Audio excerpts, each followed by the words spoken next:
Hi viewers, I love telly. In fact, I probably watch too much television considering that I'm supposed to be studying for a degree, but student life. As much as I love it, it frequently gets on my fucking wick. For example, if you're not familiar with Merlin, or if you're not from the UK, Merlin is a primetime weekend BBC drama which is centred around the mythology of Arthur and the Round Table, and especially Merlin the Wizard. It's a programme which used to incite so much excitement upon a weekend.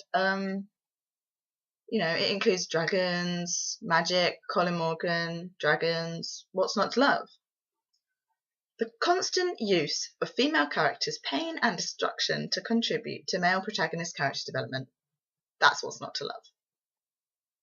If Guinevere is in mortal peril or is affected by the evil fucking magic that aims to kill Arthur one more time, I will scream and poo all over the BBC. That's a legitimate threat. You are absolutely deluded if you think that Gwen represents a strong female character simply because she's queen. I've heard that argument made. I've also heard this argument made. But you're forgetting that she also comments on the smashing down of classist attitudes and race within the TV industry and its stories. Angel Corby, the actress who plays Guinevere, is not white, and her character was a humble servant before marrying Arthur. But this is my point. She was a humble servant who was only able to marry Arthur once the king Uther died. That's not really progressive, is it? Don't give me this bullshit that it's supposed to be set in the medieval era because it's a TV programme and it's not exactly historically correct, is it? I'm an art history student. It doesn't wash with me. It's not smashing down class barriers. Once she's queen, she does absolutely nothing to help the poor, and neither does Arthur. It's as if her background was completely erased on becoming his wife. And this is because that's not her character's role. She doesn't have her own role. She doesn't have her own narrative. Her role is to help Arthur stay a king, it's to show his weaknesses, and it's to enrapture female viewers with her pretty costumes. I'm not going to lie, they're really fucking great, but ugh. She has also so few lines in this series that I actually forgot that she was a character. Not that Merlin could ever really be in the runnings to succeed in the Bechdel test, however, but, In terms of movies and not television series, the last film that I saw at the cinema was Looper. Warning, if you want to see Looper and you don't want spoilers, I'd skip to the end now. It was pretty interesting, apart from questionable uses of violence against children, which is something that I haven't really witnessed in film before. It's kind of like they're just pulling all the new shock tactics out of the bag because everybody is just so desensitized to violence nowadays. They have to now shoot children. I don't quite understand that. Anyway, the other thing that was questionable was the fucking lack of women. As usual. One woman, and this is Emily Blunt, got a full speaking role. The other got a handful. She was a prostitute. And one got none at all.